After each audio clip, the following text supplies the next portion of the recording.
АКШ, Кыргызстан жана эл аралык уюмдардын ортосунда саламаттык сактоо тармагын өнүктүрүүгө багытталган жаңы кызматташуу программасы ишке кирди. Оорулардын алдын алуу жана калктын ден соолугун коргоого багытталган долбоордун алкагында саламаттыкты сактоо, айыл чарба жана жаратылыш ресурстары министрлиги биргеликте иш алып барат.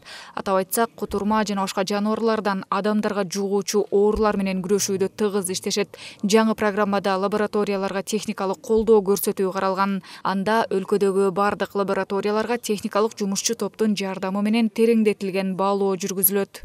Кээ бир лабораторияларда мисалы жабдуулар иштетилбей турат. Аларды ошол толук камдуу иштетүү үчүн аяка кесипкөй кадрларды алып окутушубуз керек. Бүгүнкү күндө эми көйгөйлүү лаборатория тармагында абдан көп эле.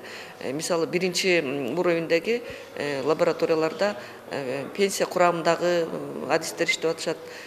Жана предпенсионный возраст деп айтабыз. Анан алар мисалы жанагы заманбап оборудование жабдуулар менен иштегенге мүмкүнчүлүктөр аз болот да. Ошон үчүн мисалы ушул райондук уровеньдеги лабораторияларга жаш кадрларды барган татаал болуп атат. Баалоону өткөргөндөн кийин биз кайсыл көйгөйлөрүбүзгө көңүл буруп жана ошо тармакта долбоорлорду алып барганга механизм иштелип чыгат да.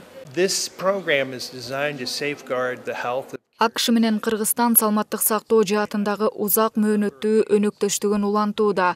Бүгүн глобалдык ден соолук коопсуздугу жана пандемияга даярдык аттуу жаңы программа башталды. Бул программа адамдардын, жаныбарлардын ден соолугун жана айлана чөйрөнү биргелешип көзөмөлдөө маанилүү экендигин билдирет. Эгерде кайсы бир жерде мал арасында оору пайда болсо, анын жайылышын алдын алуу жана тургундарды коргоо үчүн тез арада чара көрүү керек. Ушуга байланыштуу инфекцияларды аныктоодо жана талдоодо, ошондой эле коркунуч канчалык олуттуу экенин жана калктын коопсуздугу үчүн кандай чараларды көрүү керектигин аныктоодо маанилүү ролду ойногон лабораторияларга өзгөчө көңүл бурулат.